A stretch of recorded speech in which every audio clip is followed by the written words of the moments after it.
Start.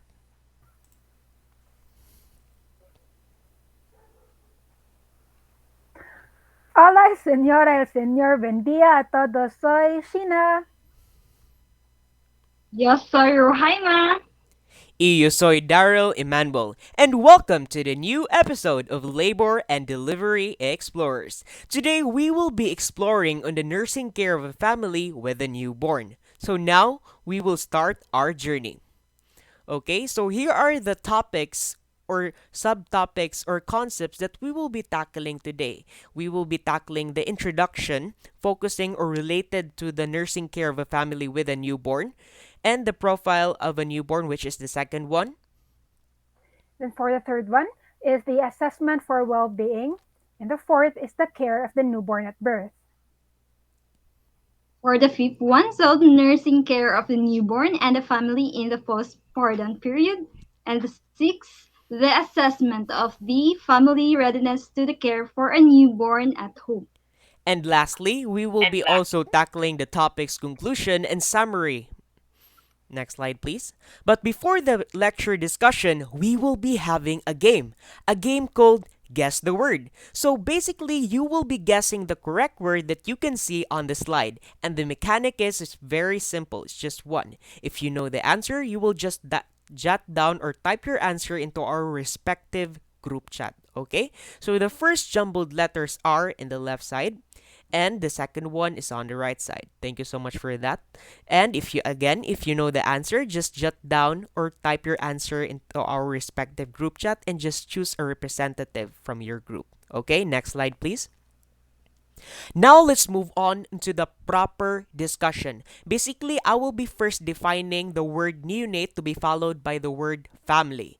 So neonate, as we all know, is also known as newborn. Basically, it is the child under 28 days of age. Family, on the other hand, is the fundamental unit of society. Basically, it is shaped by all the forces that surround it. And the role and the function of family are influenced by the values, beliefs, and costumes of society. Next slide, please. So for this slide, it tackles about the importance of 24 hours after birth. So newborns undergo major physiologic changes at birth, as we all know. In order for the child or for the newborn to survive in this strange environment, a newborn must quickly learn to breathe and adapt their circulatory system to extrauterine oxygenation, meaning outside the womb of the mother. So basically, life requires a normal neurologic, renal, endocrine, GI, and metabolic functions within 24 hours in order for the baby to survive. So care received during the labor and delivery as well as care received during the first 28 days of life, which is also known as neonatal period, which would determine the newborn's success in adjusting to these significant changes. So those are the determinants in order for us to identify if the newborn can adjust into the extrauterine life. Okay, so around half of all infant deaths occur in the neonatal period or the 28 days before birth or after birth rather. So more than half occur um, within 24 hours of birth, indicating how risky an infant or neonate is, and that is according to the World Health Organization in 2012. Next slide, please. Okay, so for this, we will be tackling on the assessment of a newborn. So the assessment of a newborn or neonate in the neonatal period includes a review of the mother's pregnancy history, a physical examination of the infant, an analysis of laboratory results such as hematocrit and blood type, and assessment of parent-to-child interaction if it is already occurring. Okay? And this assessment begins immediately after birth and is continued every prenatal visit. So basically for this, we as a nurse, we will be teaching the new mothers and their parents to assess their infant's temperature, respiratory rate, and overall health is critical for home monitoring for us to ensure the healthy or health and well-being of the neonate. Next slide, please.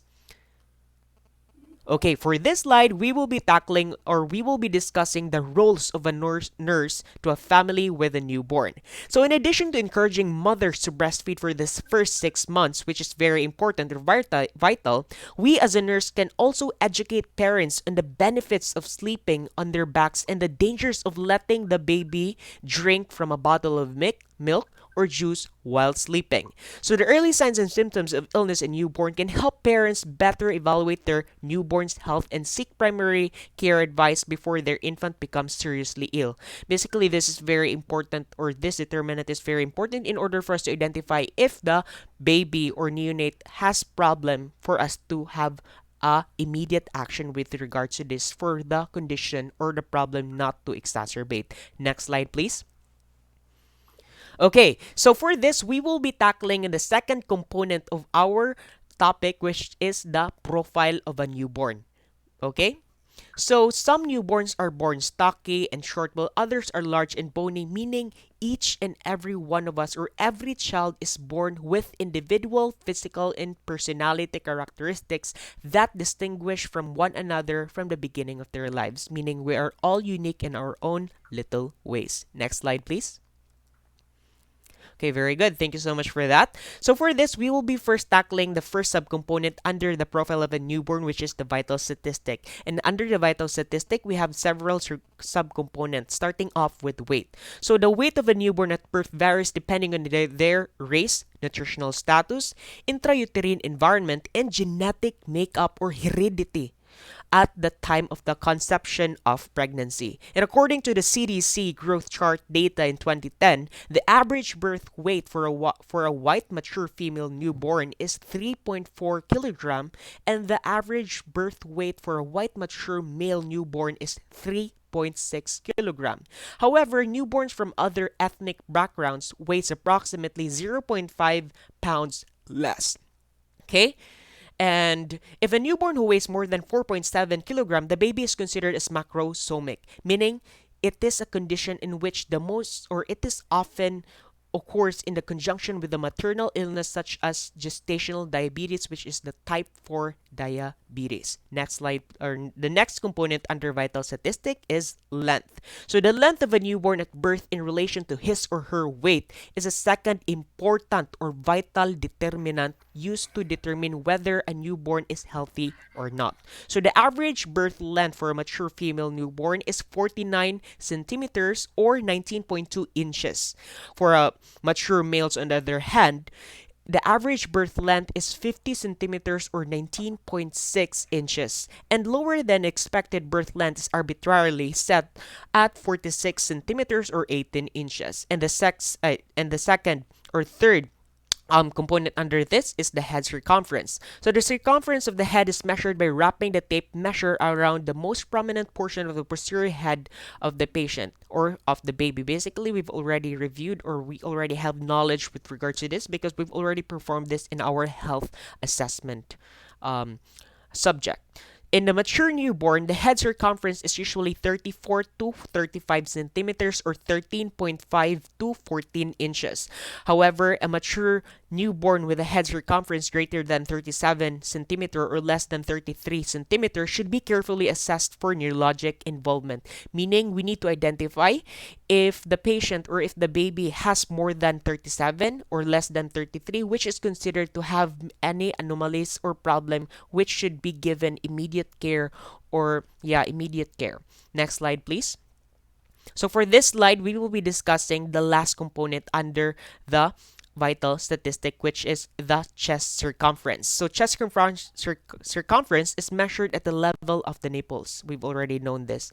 And then the chest circumference in a term newborn is about 2 centimeters or 0.5 or 75 to 1 inches less than the head circumference. Next slide, please.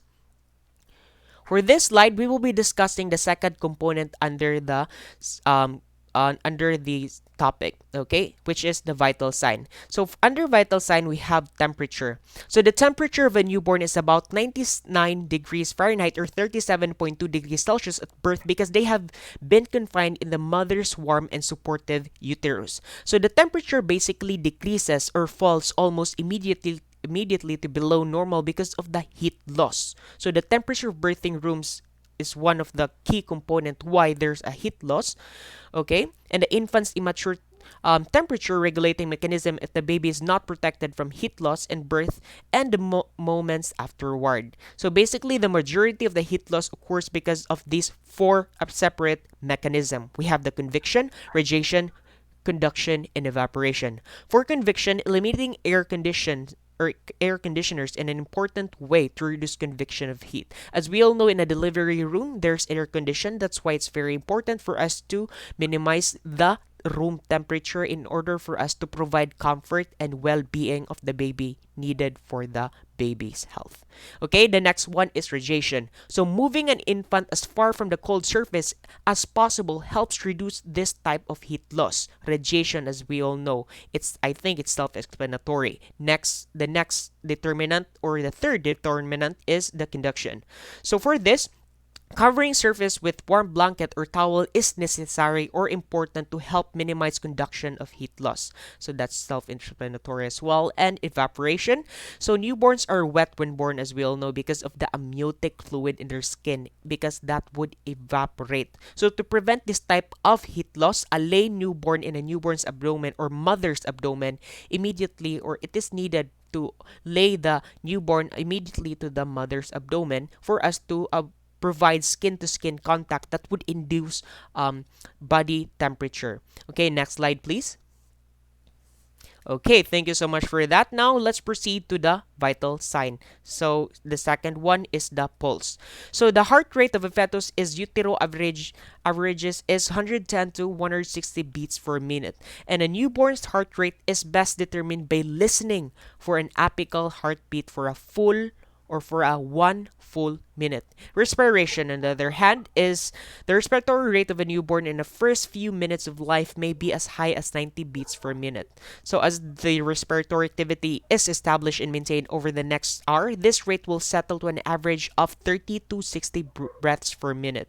And respiratory depth, rate, and rhythm are likely to be irregular and short period of apnea without cyanosis, sometimes called periodic respiration, are also common and normal during this time. That's why if you see or identify or notice that the baby is experiencing this is just normal. And the next one is the last one rather, is the blood pressure. So BP, as we'll know, of a newborn is approximately 80 over 46 mmHg at birth. By the 10th day, it rises to about 100 over 50 mmHg and remains at that level for the infant for about 1 whole year.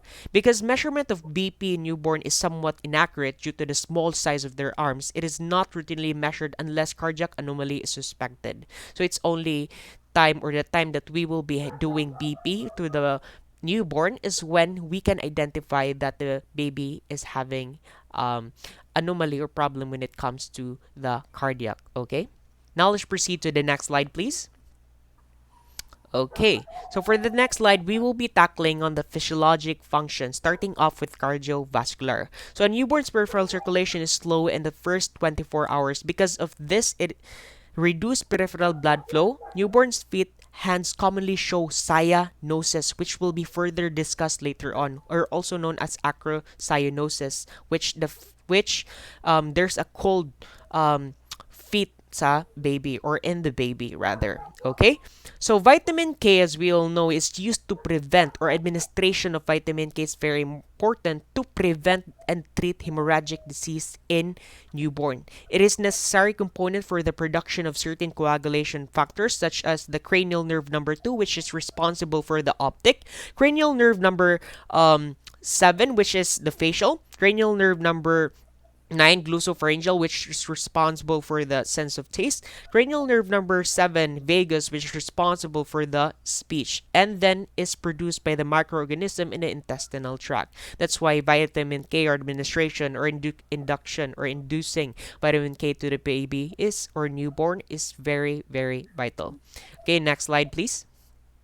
So for this, we will be tackling or discussing on the respiratory system. So the reflex to breathe is initiated by a combination of cold receptors, a lowered partial pressure of oxygen which falls from 80 mmHg to as low as 15 mmHg at first breath. It is increased partial carbon dioxide pressure which rises as high as 70 mmHg before a first breath. Okay? Next slide, please. So for this, we will be tackling the physiologic changes when it comes to the gastro or GI system of the baby or neonate. So although a newborn stomach holds for about 60 to 90 ml, a newborn has limited ability to digest everything taken in because of the pancreatic enzyme, which is your lipase and your amylase remains deficient, meaning it is not enough for the first few months of life. That's why it cannot digest all that is being taken from the mouth of the baby. And therefore, the shape and the color and consistency of the stool should be examined for possible indication that would cause an alarm on the health and well-being of the baby. So for as a nurses, we will be advising or teaching the mother of the to always assess or identify the color, the texture, the consistency of the stool in order for us to identify if there are any problem or anomalies that would exacerbate or for us to have an immediate action with regards to the problem that the baby is having for us to promote healthy and well-being or healthy and well-being of the baby. Okay, next slide please. So for this, let us talk about the urinary system or the renal system of the baby. So the average newborn voids within 24 hours after birth, and then the first voiding, as we all know, is pink or dusky because of the uric acid crystals that were formed in the bladder. But we need to always inculcate it in our mind as a nurse that this is just normal. No need for us to be alarmed. Okay? And for the neuromuscular system, on the other hand, so term newborns demonstrate neuromuscular function by moving their extremities, attempting to control their head, exhibiting a strong cry, and demonstrating newborn reflexes. And then limpness or total absence of muscular response to manipulation, never normal, and suggests narcosis, shock, and cerebral injury. That's why we will be further discussing the UPGAR test, which is very important determinant in order for us to assess also the neuromuscular system of the baby if it's functioning well. Next slide, please. Okay, so for this, we will be tackling on the senses. As we all know, we have five different senses: our sense of vision, sense of taste, sense of hearing, sense of touch, and sense of smell. And I believe these type of senses is self-explanatory and no need for me to further elaborate. Next slide, please. Okay, so for this, we will be tackling on the last component under this topic, which is the physiologic adjustment to extrauterine life. So all newborns appear to move through periods of irregular adjustment in the first 6 hours of life until at that point their body system stabilizes. That's why the first 6 hours or 24 hours is very important for the baby in order for us to assess if the baby can survive, can adapt to the extrauterine life. And these periods were first discovered or described by Desmond in 1963 and are termed 3 periods of reactivity. Okay, next slide, please. Okay, so for this, guys, just take note of the picture that is presented. If you just copy or jot down the important details with regards to the picture that is being presented. Thank you so much for that. Next slide, please. Okay, I believe those are the important informations or informations with regards to the profile of a newborn and the introduction of our topic. And now let's proceed to the assessment for well-being, who will be further discussed by Miss Sheena. Miss Sheena, Yes, Dar, thank you very much. So you're again, welcome. hello everyone. So before I start with a discussion of the assessment for well-being, let us first play a game called Answer Me Question. So the mechanics here is simple. All you have to do is you have to send the answer to our respective group chats, and then so we will be asking two questions, and then you will be choosing one representative from your group who will be the one to send the answer to the group chat. Okay. So the first item is it is a macular purple or dark red lesion, also known as a port wine stain due to its color similarity to red wine. Second, What do you call the patches of slate gray pigment cells or melanocytes that occur across the sacrum or buttocks and perhaps on the arms and legs of neonates? So again, if you know the answer, which I bet you absolutely do, then just send them to our respective group chats. Okay? Now let's proceed to the discussion. So first, let us discuss the APGAR scoring. So newborns are evaluated and rated at 1 minute and 5 minutes following birth using the APGAR score, a scale that has been used as a standard for newborn evaluation since 1958. Heart rate, respiratory effort, muscle tone, irritability reflexes, and the infant's color is assessed as 0, 1, or 2. So for the heart rate, so the best approach to estimate heart rate is to listen to a newborn's heart with a stethoscope. But if the cord is still uncut, heart rate can also be determined by observing and counting the positions of the umbilical cord at the belly. Okay, next is the respiratory effort. So counting respirations is done by watching chest motions. At around 30 seconds after birth, a mature infant normally cries and aerates the lungs on its own. So he or she is maintaining regular, although rapid, respirations after 1 minute. Breathing difficulties may be expected in a newborn whose mother was given a lot of analgesia or general anesthesia during labor or delivery. Okay, so next is the muscle tone. So term babies' extremities are flexed tightly, simulating their intrauterine state. Muscle tone is determined by evaluating their resistance to extending their limbs. Okay. Next is the reflex irritability. So to assess the reflex irritability, one of two possible cues is used. So first is the response to a suction catheter in the nose or response to having the soles of the feet slapped rather. Okay, so a baby born after his or her mother was highly drugged is likely to have a poor score in this area. Next is the color. So at the time of delivery, all newborns appear cyanotic. They turn pink shortly after taking their first breath. Therefore, the color of infants reflects how well they are breathing. Acrocyanosis in the hands and feet, or the hand and feet cyanosis is so common in infants that a score of 1 in this area is considered normal. Okay, so this is the APGAR scoring chart. You can pause this video and then take a look at it, and then take down some notes. Okay.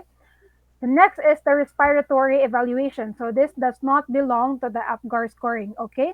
So the Silverman Anderson Index was created in 1956 and is a standard measure for estimating degrees of respiratory distress in infants. So a newborn is observed and assessed on each of 5 criteria for this assessment. So we have the chest movement, the intercostal retraction, xiphoid retraction, nares dilatation, and the expiratory grunt. Okay, so next is the assessment of the gestational age. So first, we will going to discuss the Dobowitz maturity scale. So all infants that are underweight at birth or born early should be evaluated using the more specific criteria referred to as the Dobowitz scale or Ballard's scale. Okay, so the newborn should be rated as soon as possible after delivery, and the process is divided into two parts. First is the physical maturity, and then the neuromuscular maturity. So to begin, the skin, lanugo, foot creases, breast maturity, eyes and ears, and genitalia are examined, and a score of -1 to +5 is assigned. Then for the to perform the second phase of the assessment, we're going to observe or position the baby or the newborn properly. So again, when we need to provide a numerical score to the child's response ranging from -1 to +5. And then the overall score received on both sections, which is the first and second assessment, is compared to the rating scale to determine the baby's gestational age. Okay? So next is the Brazelton Neonatal Behavioral Assessment Scale. So the term infants are both physically and emotionally ready to interact with their surroundings. They are people-oriented from the start, as evidenced by their quick sensitivity to human voices or their intense focus or concentration on their mother's face. So the Brazelton Neonatal Behavioral Assessment is a scale or is a rating scale that evaluates a newborn's behavioral capacity or ability to respond to set stimuli. So it includes six different categories of behavior. So these are the habituation, orientation, motor maturity, variation, quieting ability, and social behavior. Okay, so it takes 20 to 30 minutes to complete the entire evaluation. This is useful for comparing infants from different groups, such as those who were exposed to alcohol or other drugs while in the womb with those who were not.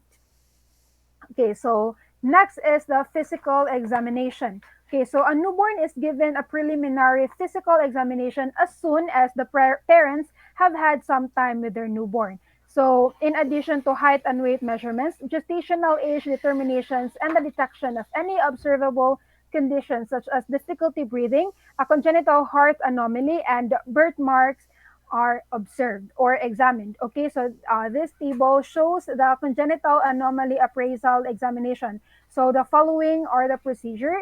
Oh, you can pause this video and then read the picture presented. Okay. So next is the appearance of the newborn. So we also need to assess the skin for color, birthmarks, and general appearance. Okay, these are all features to watch for while inspecting a newborn's skin. So first is the color. So we have the cyanosis. So in newborns, generalized mottling of the skin is a typical occurrence. So immature peripheral circulation causes the lips, hands, and feet to appear blue, also termed as acrocyanosis. And in some babies, this is so evident that the infant's hands appear as if a stricture at the wrist is cutting off circulation since one side has normal skin tone and the other has blue skin. Acrocyanosis in this form is a common occurrence within the first 24 to 48 hours after birth. Okay. Next is the hyperbilirubinemia. Okay, so the accumulation of excess bilirubin in the blood serum causes hyperbilirubinemia. Okay, on the second or third day of life, the skin and sclera of a newborn's eyes begin to appear noticeably yellow as a result of a breakdown of fetal red blood cells called physiologic jaundice. This occurs because heme and globin are released as the red blood cell count build up in the utero is reduced. Okay. Next is pallor. So pallor in infants can be dangerous since it is frequently caused by anemia, which can be caused by a variety of factors, including low iron levels caused by inadequate maternal nutrition during pregnancy, hemolysis of a large number of red blood cells in gestation due to blood incompatibility, fetal maternal transfusion. Other factor is that maybe the before the cord was severed, there was insufficient blood flow from the cord into the infant. When the cord was cut, there was a lot of blood loss, and then there's a possible internal bleeding. Okay, next is the Harlequin sign. So a newborn who has been resting on his or her side may seem red on the dependent side of the body and pale on the upper side, as if a line has been drawn down the center of the body. So due to immature blood circulation. So this is a transient phenomenon that, although startling, has no clinical significance. So if the infant's posture is adjusted, or if the baby kicks or cries, the strange color vanishes quickly. So the parents should be informed that they have nothing to worry about if they notice the Harlequin sign. Okay, next is the hemangiomas. So hemangiomas are skin vascular tumors that come in three different kinds. First, we have the nevus flammeus. So this is a macular purple or dark red lesion, also known as port wine stain, due to its color similarity to a red wine. Next is the strawberry hemangioma. So these are elevated areas formed by a combination of immature capillaries and endothelial cells. Okay, next is the cavernous hemangioma. So dilated vascular spaces induce cavernous hemangiomas. These are elevated and uneven in shape, giving them the appearance of a strawberry hemangioma. And then they will be permanent marks because they do not fade with time. Okay, next is the Mongolian spots. So Mongolian spots are patches of slate gray pigment cells or also known as melanocytes that occur across the sacrum or buttocks and perhaps on the arms and legs of neonates. Okay, now let's talk about the Vernix caseosa. Okay, so Vernix caseosa is a white cream cheese-like substance that acts as a lubricant for the skin in the uterus, as what you can see in the picture provided. Okay, next is the lanugo. So lanugo is the fine downy hair that covers the shoulders, back, upper arms, and possibly the forehead and ears of a term newborn. So lanugo is uncommon in post-term newborns or those who were born after 42 weeks of pregnancy. In contrast, babies born at 37 to 39 weeks have an abundance of lanugo, which can be rubbed away by friction of bedding and clothing on the newborn skin after birth. This normally vanishes by the time the baby is 2 weeks old. Okay. Next is the quamation or desquamation. Okay, so the skin of most babies begin to dry within 24 hours of birth. The dryness is most noticeable on the palms of the hands and the soles of the feet, resulting in regions of peeling that resemble a sunburn. So this is a natural reaction to being unexpectedly exposed to an air-filled rather than a liquid-filled environment, and it does not require treatment. Okay, next is amelia. So, because a newborn sebaceous glands are immature, every newborn normally has at least one pinpoint white papule or a clog or unopened sebaceous gland on the cheek or across the bridge of the nose. So, as the sebaceous glands grows and the block ones drain, such lesions, known as milia, fade away around 2 to 4 weeks of age. Next is the erythema toxicum. So, a rash known as erythema toxicum is prevalent in the majority of term babies. The rash starts between the first and fourth days of life, but it can appear as late as 2 weeks. It starts as little papules, then it gets worse by the second day, and then it becomes erythematous, and then it goes away by the third day. So because the lesions are so little, it's frequently called as a flea bite rash as well. And next is the forceps marks. So forceps are rarely used for birth nowadays, but if they are, they may leave a circular or linear bruise on the infant's cheek that matches the rim of the forceps blade. Okay, next is the skin turgor. Okay, so if the underlying tissue is well hydrated, infant skin should feel robust, just like adult skin. So, as nurses, we need to examine a fold of skin between the thumb and forefinger to see if it feels elastic. When the skin is released, it should fall back into place and make a smooth surface. If the skin is very dehydrated, it will not level out again and will remain as a raised ridge. Poor turgor can be noticed in neonates who have been malnourished in the womb, have difficulties sucking at birth, or have metabolic problems like adrenocortical insufficiency.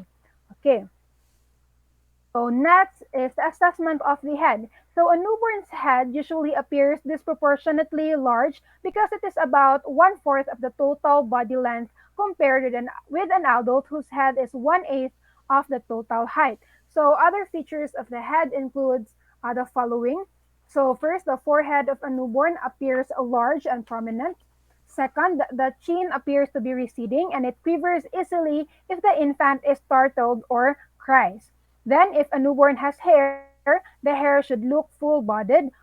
However, both poorly nourished and preterm infants have thin, lifeless hair. Okay, next is if the internal fetal monitoring was used during labor, a newborn may have a pinpoint ulcer at the point where the monitor was attached. Okay, next is the assessment of the fontanels. So, the fontanels are the spaces or openings where the bones join. So, the anterior fontanel is located at the junction of the two parietal bones and the two fused frontal bones. So, it is a diamond shape and measures 2 to 3 centimeters in width and 3 to 4 centimeters in length. The posterior fontanel is located at the junction of the parietal bones and the occipital bone. It is triangular and measures about 1 to 2 centimeters in length. Okay, next is the sutures. So Because of the intense pressure imposed on the head during passage down the birth canal, the skull sutures or separating lines of the skull may break at delivery. The fontanels are less visible than typical if the sagittal suture between the parietal bones overrides. So in 24 to 48 hours, the overriding will be gone. Next is molding. So during labor, the area of the infant's head that is in contact with the cervix molds to fit the cervix contours. So this area becomes conspicuous and asymmetric after birth. Parents can rest be assured that the head will return to its original shape within a few days of birth. Okay. Next is the Caput Saccidanium. Okay. So edema of the scalp that occurs on the presenting part of the head is known as Caput Saccidanium. It affects roughly 30% of the cephalic newborns and can involve significant regions of the head or be so little that it's the size of a large egg. The edema that crosses the sutural lines is progressively absorbed and resolves by the third day of life without the need of a treatment. So next is the Cephalo Hematoma. So this is a collection of blood between the periosteum of a skull bone and the bone itself. And this is caused by a rupture of periosteal capillary because of the pressure of birth. So next is the craniotabes. So this is a localized softening of the cranial bones, probably caused by pressure of the fetal skull against the mother's pelvic bone in utero. So this is more common in firstborn infants than in infants born later, okay, because of the lower position of the fetal head in the pelvis during the last 2 weeks of pregnancy in a primiparous woman. Okay. So next is the assessment of the eyes. So to inspect the eyes of a newborn, lay the infant in a supine position and lift the head. So this maneuver usually causes the baby to open his or her eyes, and during this time, it's rare to see tears in a newborn because their lacrimal ducts do not fully mature until about 3 months of age. Almost without exception, the irises of the eyes look gray or blue. The surrounding sclera may appear light blue due to its thinness. The iris will not assume its permanent color until between 3 and 12 months of age. So the eye should appear clear without redness or purulent discharge. And next is the assessment of the ears. So in a term newborn, the pino should be strong enough to recoil after bending. The level of the top part of the external ear should be even to a line drawn from the inner canthus to outer contours of the eye and back across the uh, side of the head. Okay, so ears that are set lower than this are found in infants with certain chromosomal abnormalities, particularly trisomy 18 and 13. So note that a newborn's external ear is not as completely formed as it will be eventually. So the peanut tends to bend forward easily. Okay? So next is the assessment of the nose. So the nose of a baby is frequently covered in milia and seems big in comparison to the rest of the face. When inspecting a newborn, always close the infant's lips and compress one nearest at a time with your fingers to check for the choanal atresia, which is a blockage at the back of the nose. So, as nurses, we need to keep track of any discomfort or difficulty breathing when one side of the newborn's nose is occluded. Okay. So next is the assessment of the mouth. So a newborn's mouth should open evenly when he or she cries. So if one side of the mouth curves more than the other, facial nerve injury is suggested. The tongue may appear short or tongue-tied because the frenulum membrane is attached close to the tip. So we need to inspect the palate of a newborn to be certain that it is intact. And occasionally, one or two small, round, glistening, circumscribed cysts, also known as Epstein pearls, can be seen on the palate from extra calcium having been deposited in the utero. So we need to be sure to inform the parents that these pearl-like cysts are insignificant and that these require no treatment and will disappear spontaneously within a week. Then, small white epithelial pearls, also known as benign inclusion cysts, may be noticed on the gum margins. like Epstein pearls, no therapy is necessary for this. And also, it is highly unusual for a newborn to have teeth, but sometimes one or two called natal teeth will have erupted. Okay, next is the assessment of the neck. So a newborn's neck seems small and plump with wrinkled skin folds, and on it, the head should be able to freely spin or turn. Congenital torticollis caused by damage to the sternocleidomastoid muscle after birth may be present if the neck is inflexible. So nuchal or nostril stiffness should be a symptom of meningitis in neonates whose membranes were ruptured more than 24 hours before birth. Okay, next is the chest. So most babies appear little because their heads are so enormous in comparison. So this is a crucial finding at birth because the baby's largest diameter is born first. The chest is 2 centimeters smaller size than the head and is as wide as it is across in the anteroposterior diameter. So both the right and left sides should be balanced. And then we need to take note that the chest measurement does not exceed the head measurement until a child is 2 years old. Okay, next is the abdomen. So the contour of a newborn abdomen looks slightly protuberant, protuberant. A scaphoid or sunken appearance suggests missing abdominal contents or a diaphragmatic hernia, which means that the bowel is positioned in the chest instead of the on the abdomen. So bowel sounds are or proof the bowel is beginning peristalsis should be present within 1 hour after birth.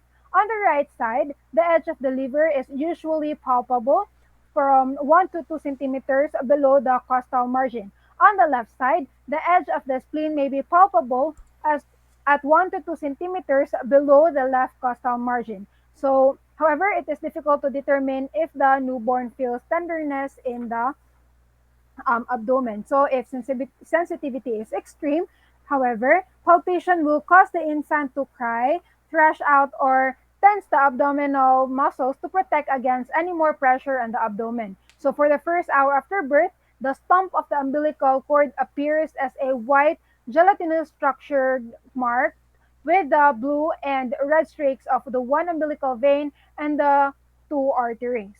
Okay, so next is the assessment of the anogenital area.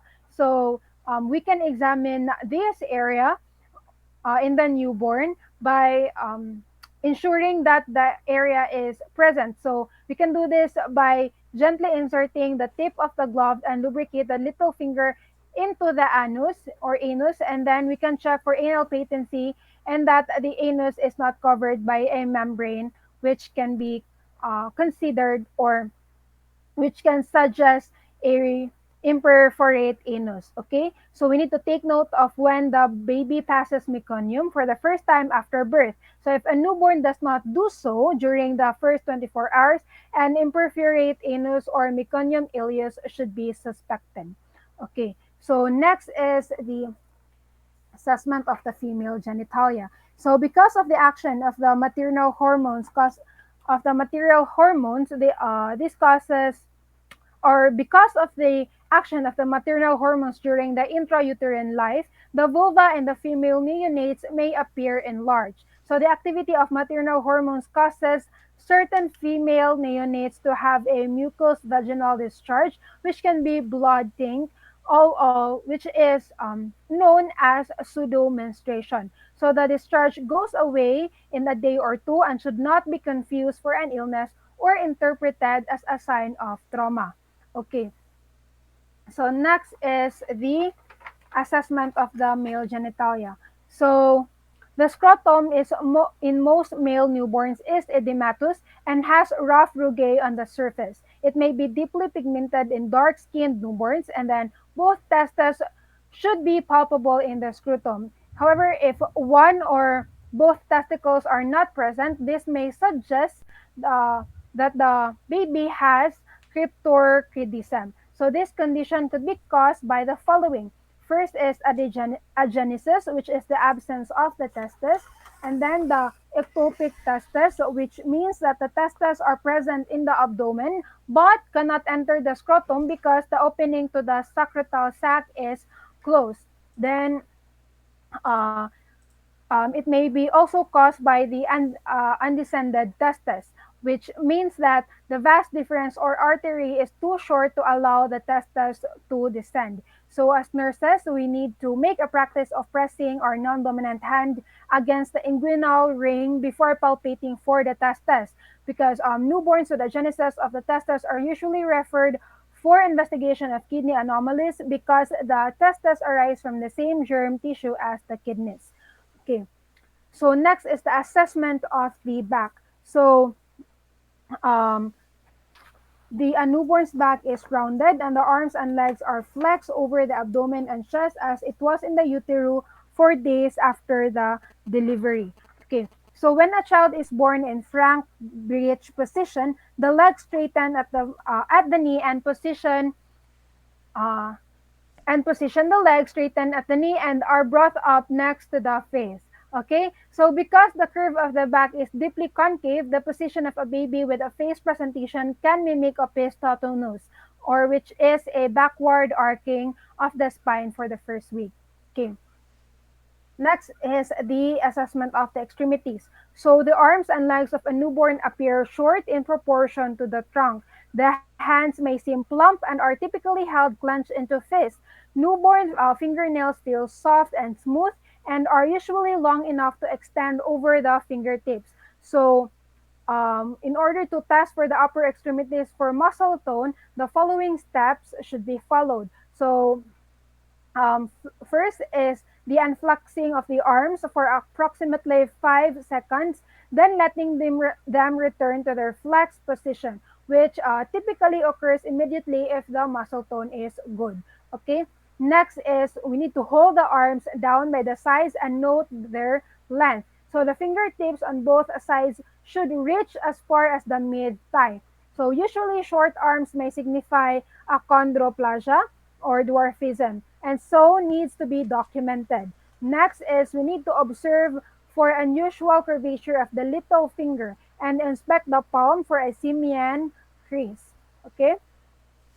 So when a newborn moves, the arms and legs should move symmetrically unless the infant is demonstrating a tonic neck reflex. So if one arm hangs limp and unmoving, it suggests possible birth injury, such as injury to a clavicle or to the brachial or cervical plexus or a fracture of a long bone. So newborn's legs appear bowed as well as short. The sole of the foot is flat because of an extra pad of fat in the longitudinal arch. So the foot of a term newborn has many crisscross lines on the sole, which covers approximately two-thirds of the foot. And if these creases over less than two-thirds of the foot, or if these are creases are absent, then this may suggest that the infant is preterm. Okay. So uh, okay. So the last topic is the laboratory study. So newborns may receive a heel stick test for hematocrit, hemoglobin, and hypoglycemia assessments after the first hour of undisturbed slumber, depending on health agency policy.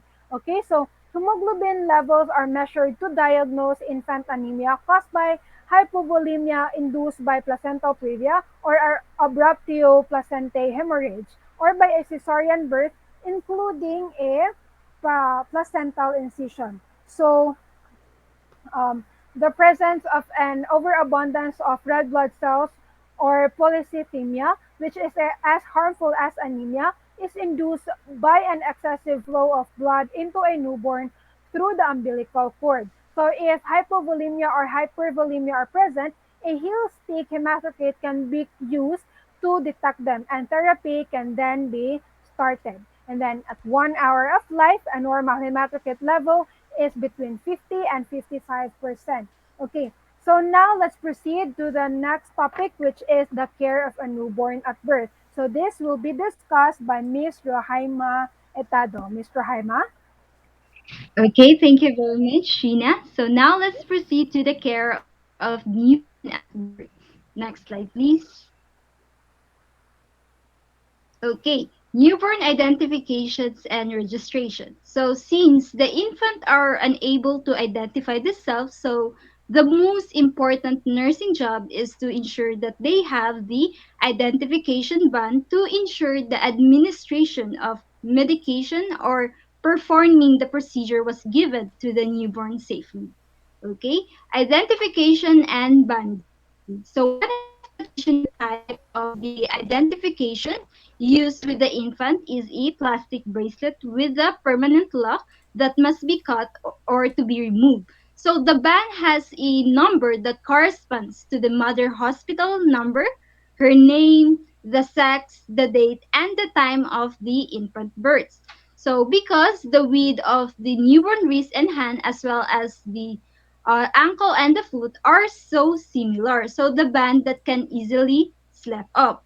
Okay, so if a newborn arms or leg is tied with a identification band, so it should be two bands should be used. Okay, so another newer type of identification band incorporates a built-in sensor unit that is sounds an alert similar to those attached in the clothing in the department store to prevent from stealing or shoplifting if the baby is taken outside to the hospital border. So after identification, there is an infant footprints that can be captured and record with the baby's computer record. Next slide, please.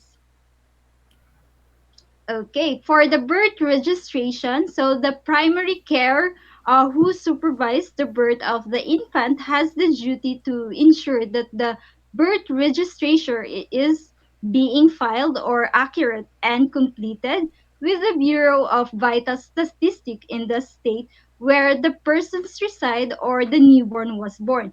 So these include the name of the infant, the mother's name, the father's name, if the mother chooses to divulge it, okay? So as well as the date and the place of birth are being recorded. So this type of the official birth information is necessary for the proving school eligibility and later voting password and social security benefits.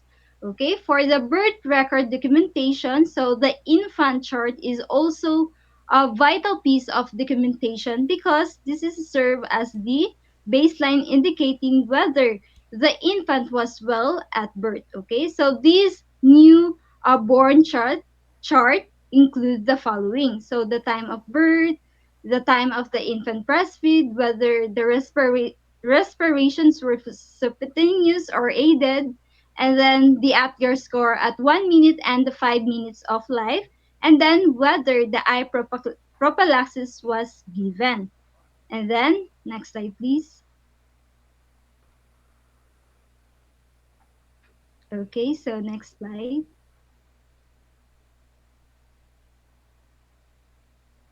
And then the measure to help prevent abduction from birthing unit. So the infant abduction. So another reasons why the infant identification is important is since there is a chance that a birth may be given to the wrong mother or it could be exchanged or abducted from a health facility. So the profile of someone who might abduct a newborn for those who lost their a woman who lost their pregnancy, a woman that who needs or desire for the baby.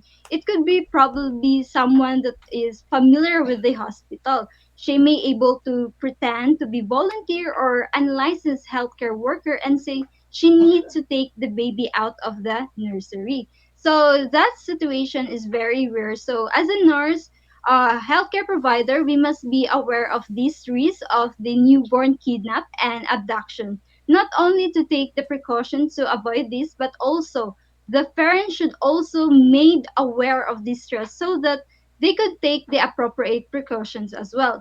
So these measures include the following to prevent this from happening. So first, we're going to review the hospital newborn identification procedure with the nurse. So you are familiar with it and can feel comfortable with the safeguard being taken and then check the identification bands are in place in the infant as you care for her because this can easily slide up over the small hands or feet. feet. So if the band or the necklace is missing, so you need to replace it immediately. And then do not allow any persons without the hospital identification to remove the baby from the room. So be certain that they describe why they are taking the baby. And then next, do not leave the baby unattended in the room. Either return the baby to the nursery or take the baby with you if you are leaving. And then you need to report any presence of suspicious persons that you observe in the unit. And then a hospital employee, some hospital employ a microchip system embedded in the identifications band that sounds an alert if the baby is removed from the unit. This is similar that the tag used to prevent shoplifting in the department store.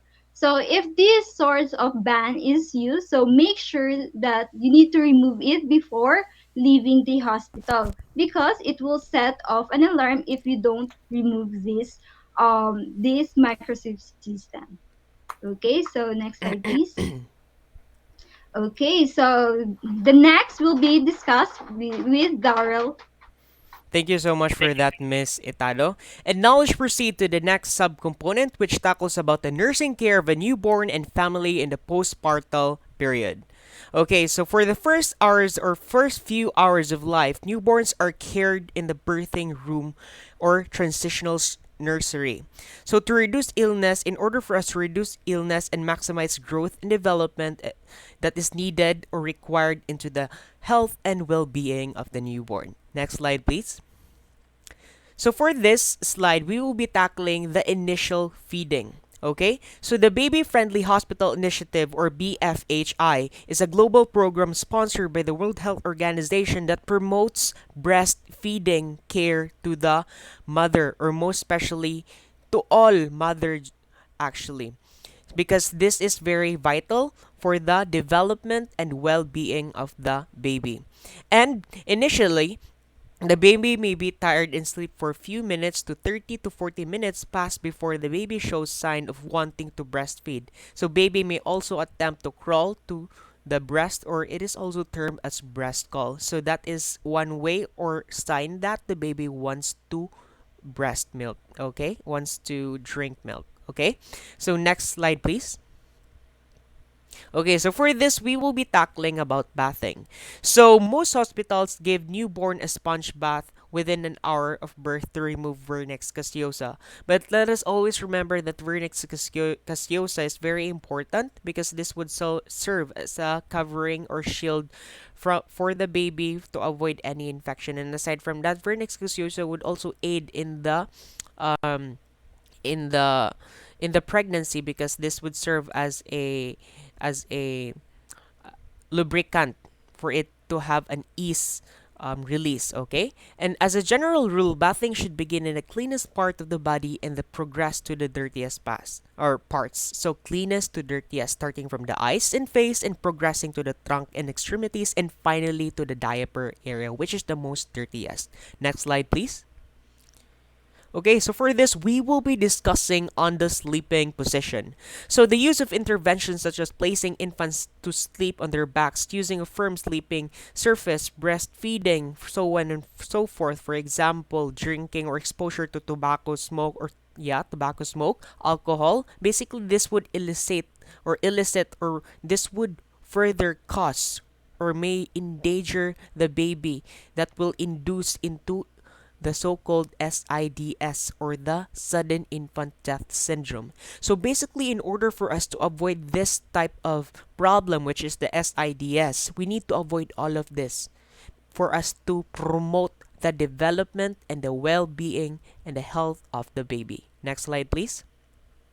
Okay, for now, we will be discussing here the diaper area care. So for this, preventing diaper dermatitis, which is very prominent and observable for the baby because this is an irritation of the diaper area caused by the ammonia in the urine. So basically, for this, we will be teaching the parents to regularly remove and to change the diaper if it's already full with urine to avoid diaper dermatitis, which is prominent to all newborn. Okay, next slide, please.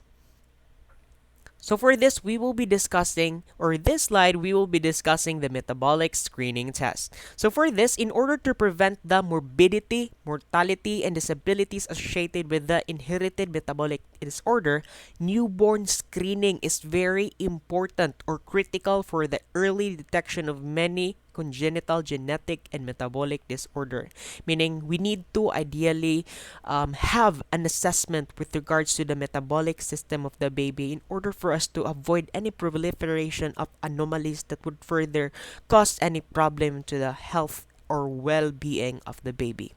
Next slide, please.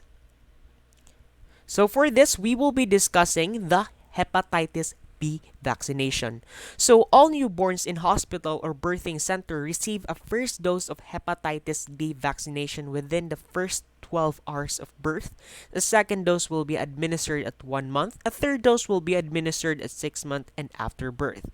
Basically, this vaccination is very important in order for us to prevent, mitigate the baby from having this type of problem, which is having hepatitis B. That's why we will be inducing or introducing hepatitis B vaccination to the baby to avoid this problem. Next slide, please.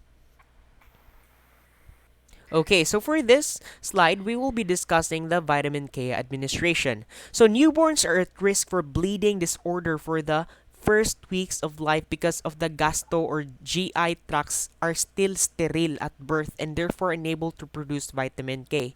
That is why we as a nurse or medical professional will be inducing vitamin K since the baby still cannot provide or still cannot produce this type of vitamin, which is very important into the health and well-being of the baby. And a single dose of zero point 0.5 and 1.0 mg vitamin K administered IM or intramuscularly within the first hours of life can help prevent problems. So, encourage mothers to breastfeed their babies during the injection to provide comfort to their children. Next slide, please.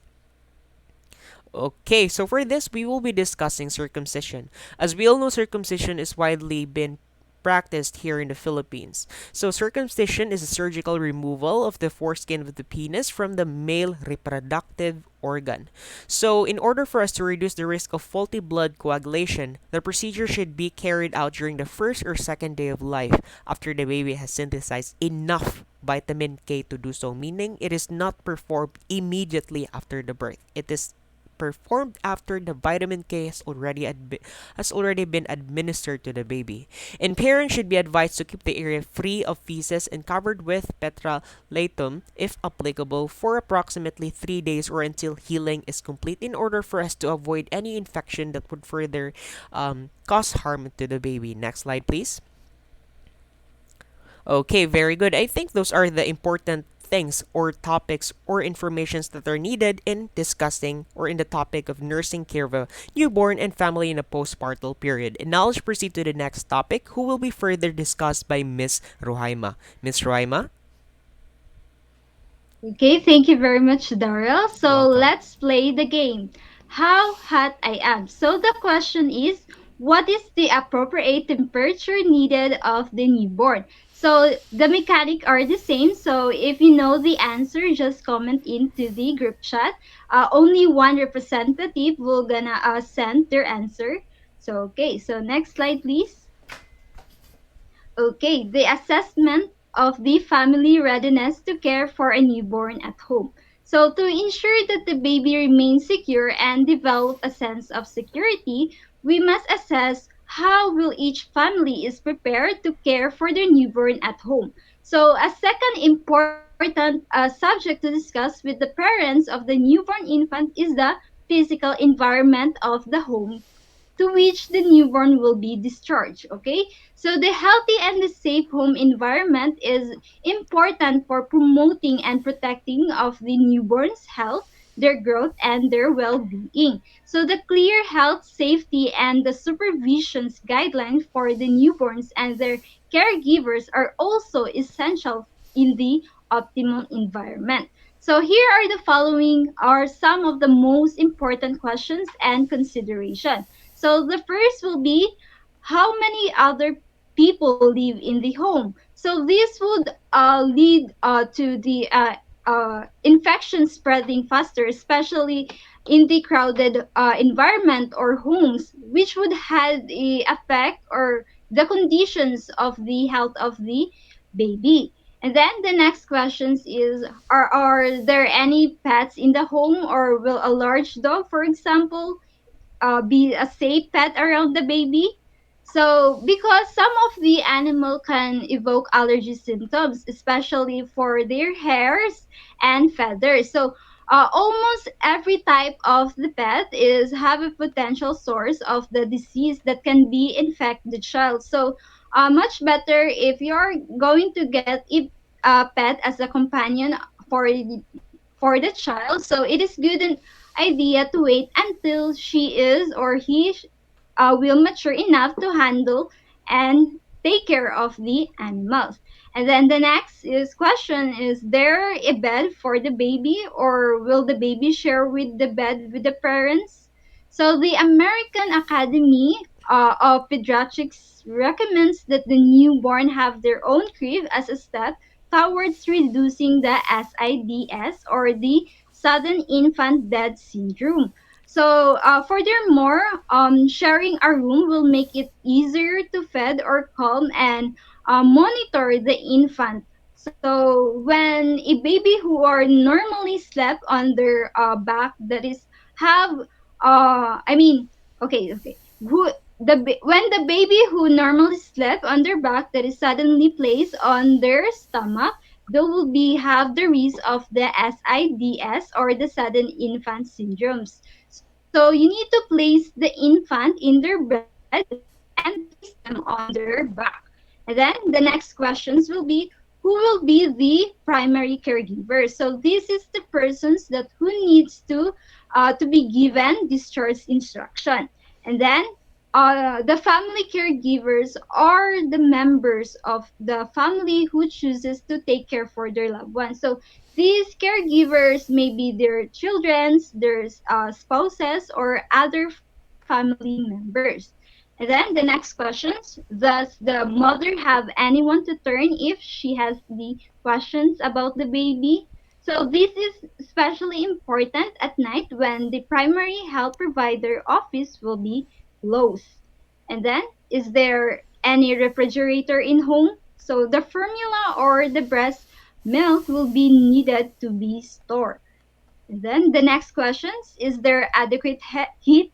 So the infant needs the temperature of the 70 to 75-degree Fahrenheit during the day and 60 to 65 Fahrenheit at night. So again, so the infant needs the temperature of these 70 to 75 degrees Fahrenheit during the day and 60 to 65 degrees Fahrenheit at night. Then the next questions, are the window just free and screened to keep out the insects such as the mosquitoes? Okay.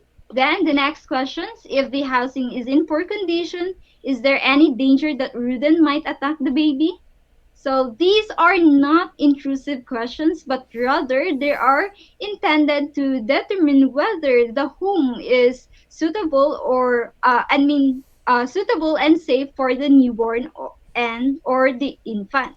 Okay, so if the home situations is determined unsafe, so the infant may need to be referred to the social services before releasing from the hospital. So that will be all the report. And back to you, Darrell.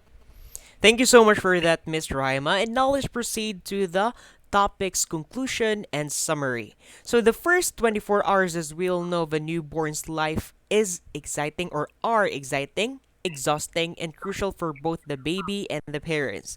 A newborn history and physical examination provide important information not only to the infant's appearance but also about gestational age and any factors that indicate the additional care is still required. So, assessment using a standardized method are important measures to help document that an infant is adjusting well to the life outside the womb or extra um, uterine life. Okay, so the adaptation as well. So, the newborn requires extra care during the first few hours of life to determine if the newborn or the neonate can adapt to the extrauterine environment. So as a result, we all know that as a nurses, we play an important or critical role in the health and well-being of the newborn because we are the one who is the healthcare providers who will be providing the newborn's care and newborn instructions to the parents. And we all know that we are one of the primary sources of information about newborn healthcare education. And I believe that would be all for the topic's conclusion and summary with regards to our discussion. Okay? That is related to the nursing care of a family with a newborn, profile of a newborn, assessment of for well-being, the care of a newborn at birth, nursing care of a newborn and family in a postpartum period, and development skills in the assessment of a family's readiness to care for a newborn at home. I think that would be all. Thank you so much for listening. And by the way, to further assess or evaluate if you have understood the discussion that we've discussed, we will be having a post test basically. So the post test contains 15 questions with the use of a Google Classroom. And then we will be posting the quiz in our group chat, okay? In our respective group chat, and then we will be expecting for your kind response of our post test. And that would be all. I think that would be all. Thank you so much for listening. Have a wonderful and blessed day ahead. Again, I am Daryl Emmanuel Vichua. I am Rohaima Dietado. And I am Sheena May Marie A. Valenzuela, and we are the Labor and Delivery Explorers. Thank you. Thank you so much for listening, guys. God bless us all.